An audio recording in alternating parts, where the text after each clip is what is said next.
untuk salat Jumat tidak ada salat qabliyah. Untuk salat Jumat tidak ada salat qabliyah, tapi ada ba'diyah Jumat.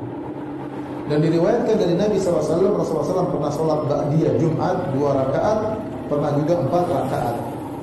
Beliau salat 4 rakaat kalau setelah Jumat, salat 4 rakaat di masjid, tapi kalau beliau salat di rumah 2 rakaat. Sehingga sebagian ulama memperinci, barang siapa yang ingin qabli, ingin ba'diyah Jumat di masjid, maka sebaiknya dia salat 4 rakaat. Dan barang siapa yang ingin ba'diyah di rumah, sebaiknya dia salat 2 rakaat. Karena itulah yang dicontohkan oleh Nabi SAW. Tetapi tidak mengapa, mau 4 rakaat di masjid, 4 rakaat di rumah, 2 rakaat di masjid, boleh. Tapi kalau kita ingin sesuai benar dengan sunnah Nabi SAW, barang siapa yang ingin ba'diyah Jumat di masjid 4 rakaat, maka itu lebih baik.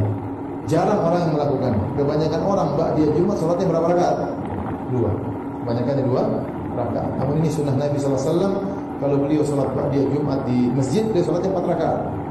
Kalau salat di rumah, salatnya 2 rakaat. Adapun qabliyah Jumat, maka tidak ada sunnahnya. Dan itu susah terjadi di zaman Nabi SAW. Kenapa? Karena Nabi SAW begitu naik mimbar langsung azan. Terus kapan mau salat qabliyah? Kapan mau salat qabliyah? Ya. Kemudian yang mendukung akan hal ini, bahwasanya salat qabliyah itu tidak dikerjakan kecuali sudah masuk waktu. Salat qabliyah itu tidak dikerjakan kecuali setelah masuk waktu. Anda tidak boleh salat qabliyah zuhur jam 11 siang. Kenapa? Belum azan zuhur. Kapan disyariatkan qabliyah zuhur? Kalau sudah ada zuhur. Kalau sudah azan zuhur.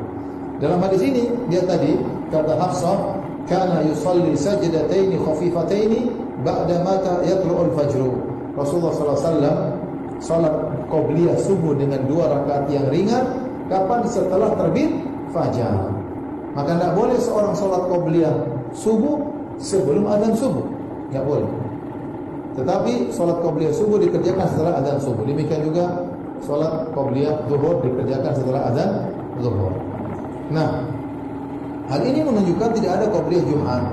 Tidak ada qabliyah Jumat. Tetapi yang dianjurkan sebagaimana pernah kita sampaikan, bahwasanya kalau seorang sudah sampai di masjid di hari Jumat di pagi hari, dia boleh sholat terus sampai imam datang.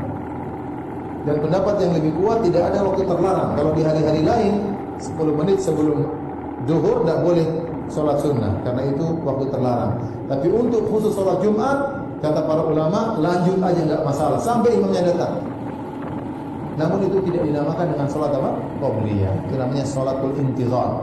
Ini sholat menanti datangnya imam. 2 rakaat bangun lagi, 2 rakaat bangun lagi, 2 rakaat bangun lagi, 2 rakaat bangun lagi sampai imam datang. Sampai imam datang. Adapun kebiasaan masyarakat setelah azan pertama kemudian mereka sholat, boleh saja sambil menunggu imam, tapi jangan disangka itu sholat qabliyah. Jangan disangka itu sholat apa? Qabliyah.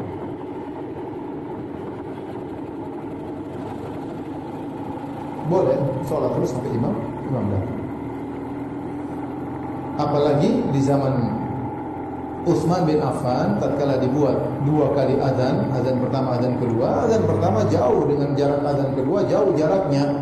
Dan azan pertama dikumandangkan di pasar-pasar sebelum masuk waktu zuhur. Sebelum masuk waktu zuhur. Fungsinya agar memperingatkan orang-orang yang sibuk di pasar, begitu dikumandangkan azan pertama untuk siap-siap mandi, untuk siap-siap berangkat ke masjid agar mereka tidak ketinggalan sholat Jumat. Nah, antara azan pertama dan azan kedua boleh sholat, tapi bukan sholat qabliyah, paham? Tapi namanya sholat intizar, sholat menunggu imam datang.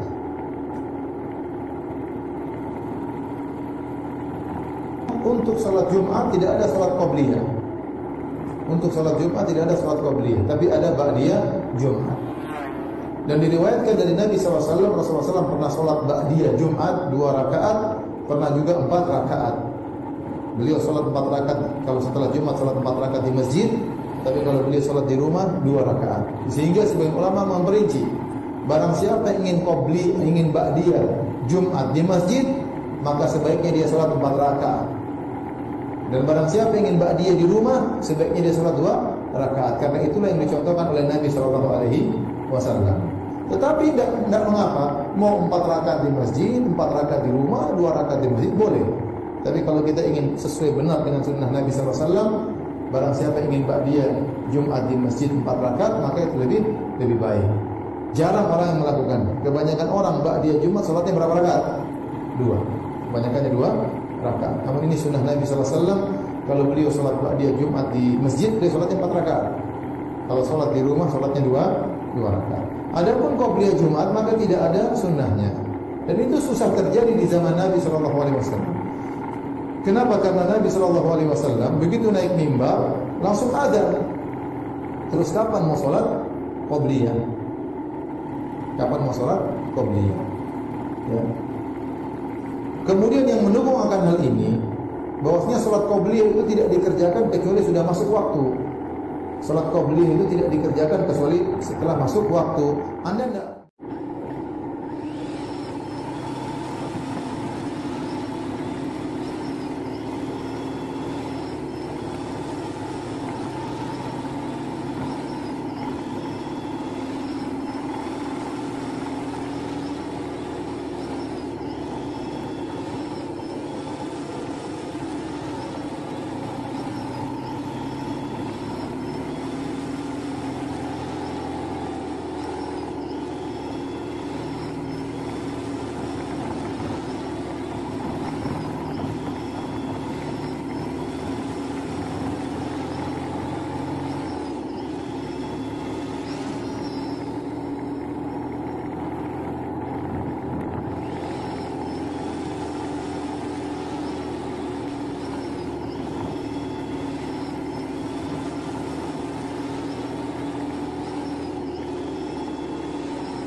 Ustaz, bagaimana mendapatkan syafaat dari Rasulullah SAW di hari kiamat? Sudah saya jelaskan kemarin bahwa syarat untuk mendapatkan syafaat Rasulullah itu apa? Wafat di atas tauhid. Karena Rasulullah bersabda, ya, ukhtirtu baina an yudkhala nisfu ummatil jannah wa baina syafa'ah. Aku diberikan oleh Allah pilihan antara separuh umatku masuk Islam, masuk surga, atau aku diberikan syafaat. Fakhtartu syafa'ah, maka aku memilih apa? Syafaat. Wa hiya liman mata la yusyrik billahi syai'a. Dan syafaatku itu untuk orang yang wafat dalam keadaan apa? Tidak mempersekutukan Allah sedikit pun juga. Berarti syarat utama mendapatkan syafaat Rasul apa? Mentauhidkan Allah, menjauhi kesyirikan, dan wafat di atasnya. Yang kedua, agar mendapat syafaat Rasul, ittiba sunnah Rasul. Disebutkan dalam hadis tentang haud, tentang telaga di hari kiamat nanti. Kata Rasulullah, la taridunna alayyal haud. Kalian nanti di hari kiamat benar-benar akan singgah di telaga haudku. Fayahtalija aqwamun min ummati. Lalu kemudian ada beberapa kaum dari umatku yang tidak bisa minum. Ya. Lalu aku memanggil mereka. Ya ain, mau kemana kalian? Mereka berkata, ilan nar, ke neraka. Lalu aku memanggil mereka, ummati, umatku, kemari. Aqilali, lalu dikatakan kepadaku, ya Muhammad, innaka la tadri ma ahdatsu ba'dak. Hai Muhammad, kamu tidak tahu apa yang mereka ada-adakan setelah. Ibnu Jauzi dalam kitab Talbis Iblis ketika mensyarah hadis ini menyebutkan apa? Ini ancaman bagi mereka yang membuat-buat syariat yang tidak pernah disyariatkan oleh Allah dan Rasul, yang merubah-rubah aturan Allah, ya, bahwa mereka terancam tidak bisa minum di telaga. Berarti orang yang tidak bisa minum telaga haud otomatis nggak dapat syafaat Rasul juga, Pak. Maka dari itulah ya akhal Islam azani Allah wa iyyakum. Kalau kita yang dapat syafaat Rasul, ikuti sunnah Rasul. Ikuti, jadikan Rasulullah sebagai suri tauladan hidup kita. Nah, di sana juga ada amalan-amalan yang Rasulullah sebutkan orang yang mengamalkannya dapat apa? Syafaat. Di antaranya apa?